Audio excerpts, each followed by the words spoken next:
விடாமுயற்சி படம் இப்படி இருக்குது. இந்த படத்தோட ஸ்டோரி நான் உங்களுக்கு ஒன்லைனில் சொல்லிடுறேங்க. கணவன் மனைவி பார்த்தீங்க அப்படின்னா ஒரு ஊர்லேருந்து இன்னொரு ஊருக்கு காரில் ட்ராவல் பண்ணுறாங்க.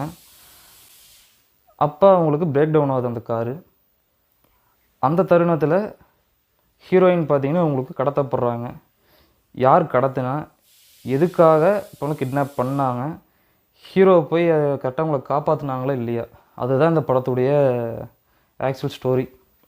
இந்த படத்தோட ஸ்டோரி பார்த்தீங்க அப்படின்னா 1997 ஜோனத்தன் மாஸ்ட்ரோ அப்படிங்கிற ஒரு டைரக்டர் பிரேக் டவுன் அப்படின்னு சொல்லி அமெரிக்கன் ஃபிலிமாக உங்களுக்கு அவர் டைரக்ட் பண்ணி தந்திருந்தார். அந்த படத்துடைய அஃபிஷியல் உங்களுக்கு ரீமேக் தான் இந்த படம் விடாமுயற்சி. சரி, இந்த படத்தில் நம்ம தமிழ் சினிமாவில் ஒரு ஹாலிவுட்டை உங்களுக்கு ரீமேக் பண்ணையில் நிறையா பார்த்தீங்கன்னா ஸ்ட்ரகிள்ஸ் எல்லாம் இப்போ இங்கே ஃபேஸ் பண்ண வேண்டிய சூழ்நிலைகள் நிறையா இருக்குதுங்க. அப்படி இன்றைக்கி இந்த படம் உங்களுக்கு ரிலீஸ் ஆகிருக்குது. ஓகே, டைரெக்டாக இந்த படத்தோட பாசிட்டிவ்ஸ் நம்ம என்னென்னு சொல்லி பார்ப்போங்க. பாசிட்டிவ்ஸ் அப்படின்னு சொல்ல போனால் இந்த படத்தோட ஆர்டிஸ்ட் எல்லாத்தையுமே நம்ம பாராட்டி ஆகணும். ஏன்னா இந்த படத்தை பார்த்தீங்க அப்படின்னா எல்லாம் அவங்க பார்த்துட்டு அந்தந்த கேரக்டராக நாம் இப்போ ஆக்ட் பண்ணணும் அப்படின்னு சொல்லி எல்லாத்துக்கும் தெளிவாக தெரிஞ்சிருக்குது. இந்தந்த கேரக்டருக்கு என்னென்ன வேணும் அப்படிங்கிறத கரெக்டாக ஆக்ட் பண்ணியிருக்காங்க, அஜித் இன்க்ளூடிங் எல்லாருமே. அடுத்த பாசிட்டிவ்ஸ் என்னென்னா சினிமாட்டோகிராஃபியில் டாப் நாச்சுங்க. அஜித் அவர்களை கடந்த ஒரு 10 வருஷத்துக்கு அப்புறமேலு ஒரு சினிமாவில் ஒரு ஹாலிவுட் லெவலில் நாம் ஒரு ஃப்ரேமில் நாம் இன்றைக்கி அவரை பார்த்துருக்கோம். அது பெரிய சந்தோஷமாக இருக்குது. அது ஒன்று. செகண்ட் பாசிட்டிவ் யார் அப்படின்னு கேட்டிங்கன்னா அனிருத் அவர்கள். மனுஷன் பின்னியிருக்காருங்க. பிஜிஎம்லாம் பார்த்தீங்கன்னா படம் நமக்கு இப்போ இங்கே லேக் ஆகிருமோ அப்படின்னு ஃபீல் ஆகிறப்பெல்லாம் சாங்ஸ் ஆகட்டும், நமக்கு இப்போ பிஜிஎம்ஸ் ஆகட்டும், எல்லாத்தையும் போட்டு எலவேட் பண்ணியிருக்காரு. சூப்பராக இருக்குது பார்க்குறது அப்படிங்கிறத விட ஸ்க்ரீன் பிளேயில் நம்ம அங்கே பார்க்குறப்ப சூப்பராக இருக்குது, காதில் கேட்குறக்கும் சூப்பராக இருக்குது. அனிருத் அவர்கள் தான் பார்த்தீங்கன்னா செகண்ட் ஹீரோ அப்படின்னா நான் கண்டிப்பாக அவரை சொல்லியா. நெக்ஸ்ட் என்ன பாசிட்டிவ் அப்படின்னா ஆக்ஷன் சீக்வன்சஸ், இதெல்லாம் நாம் கண்டிப்பாக சொல்லி ஆகணும். ஆக்ஷன் சீக்வன்சஸ் எல்லாமே சூப்பராக எடுத்திருக்காங்க. ஆனால் இந்த கதைக்கு என்ன தேவையோ அதை இதில் தந்திருக்காங்க. அடுத்த பாசிட்டிவ் டைரக்டர் மகிழ் திருமேனி அவர்கள். பாசிட்டிவும் பார்த்தீங்கன்னா இந்த படத்தில் நமக்கு இவரோட ஸ்டாப் ஆகுது. நெகட்டிவும் டைரக்டர்கிட்ட தான் நம்ம ஸ்டார்ட் பண்ணுறோம். ஏன் அப்படின்னாங்க, இவருக்கு ஒரு மிகப்பெரிய சேலஞ்ச் ஒன்று இருக்குது. என்னென்னா ஹாலிவுட்டில் இந்த படத்தோட ஆக்சுவல் டியூரேஷன் பார்த்தீங்கன்னா 1 hour 33 minutes தான். ஏன்னா நான் அந்த படம் பார்த்துட்டேன். கரெக்டாக பார்த்தீங்கன்னா 1 hour 30 minutes 33 minutesக்குள்ளே தான் உங்களுக்கு இருக்கும். இதை நம்ம தமிழ் சினிமாவுக்கு ரீமேக் பண்ணையில் ஒரு டைரக்டர் சந்திக்கக்கூடிய சேலஞ்சஸ் என்னென்னா, நம்ம ஒரு தேட்டரில் நாம் போய் பார்க்கணும் அப்படின்னா அதுக்கு உங்களுக்கு இன்டர்வல் வேணும். சரி, இன்டர்வலா அதோடு நமக்கு ஸ்டாப் ஆச்சான்னு கேட்டால் இல்லை.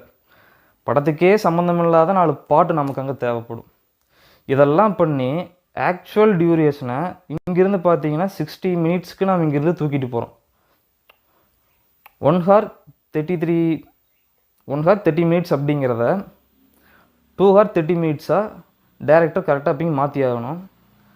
இப்படி சேஞ்ச் நாம் இப்போ இங்கே பண்ணையில்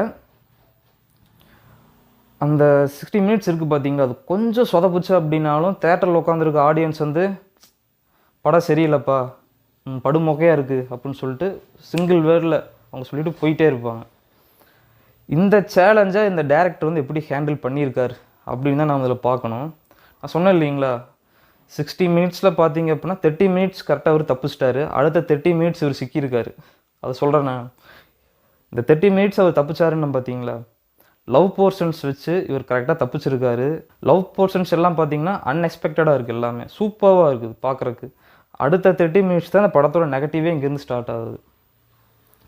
உங்களுக்கு ஒரு படம் 2 hours தான் கம்ப்ளீட் பண்ணக்கூடிய சாத்தியம் இருக்குது அப்படின்னா அதோட ஸ்டாப் பண்ணியிருக்கணும். அடுத்த 30 minutes பார்த்தீங்கன்னா லேக் ஆகிருக்கு. எங்கன்னா இதில் பார்த்தீங்கன்னா தேவையில்லாத ஒரு கேரக்டர், ரெஜினா கெசன்ட்ரா அப்படிங்கிற ஒரு ஹீரோயின் இதில் இருக்காங்க. அவங்களுடைய கேரக்டர் இந்த படத்துக்கே தேவையில்லை. அவங்கள தேவையில்லாமல் இந்த கதைக்குள்ளே கொண்டு அவங்களுக்கு டைலாக்ஸ் நிறைய வச்சு ஹைலைட் என்ன அப்படின்னா அவங்களுக்கு இதை ஃப்ளாஷ்பேக் வேறு இருக்குது. உங்களுக்கு ஒரிஜினல் ஸ்டோரியில் ஃப்ளாஷ்பேக்கே கிடையாது. அவங்களுக்கு இதில் தேவையில்லாமல் ஒரு ஃப்ளாஷ்பேக் வச்சு இந்த படத்தோட லென்த்தை பார்த்தீங்கன்னா டைரக்டர் நான் உங்களுக்கு இன்க்ரீஸ் பண்ணி தரணும் அப்படின்னு சொல்லி அவர் ட்ரை பண்ணியிருக்காரு. அந்த ஒரு 1/2 hour பார்த்தீங்கன்னா இந்த படத்துடைய லேக் தான். பேட்மேன் படம்லாம் நம்ம ஹாலிவுட்டில் பார்த்துருக்கோம். அதில் பார்த்தீங்கன்னா உங்களுக்கு ஜோக்கர் இருப்பார். ஜோக்கருக்கு ஹார்லி குயின் அப்படின்னு சொல்லியிருப்பாங்க.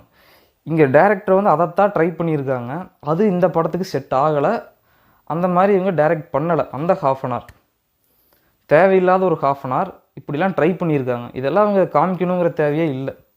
நெகட்டிவ் அப்படின்னு சொல்ல போனால் இவ்வளோ தாங்க. இந்த ஒரு ½ அன் ஹவர் பார்த்தீங்க அப்படின்னா நமக்கு எதுக்குடா இந்த படத்தில் இருக்குது அப்படிங்கிற மாதிரி தோணுமே தவிர, மித்தபடி அதிலிருந்து நமக்கு இப்போ இங்கே ரீமேக் நமக்கு இப்போ இங்கே பண்ணையில் இதில் எந்த ஒரு நெகட்டிவும் என் கண்ணுக்கு தெரியலை.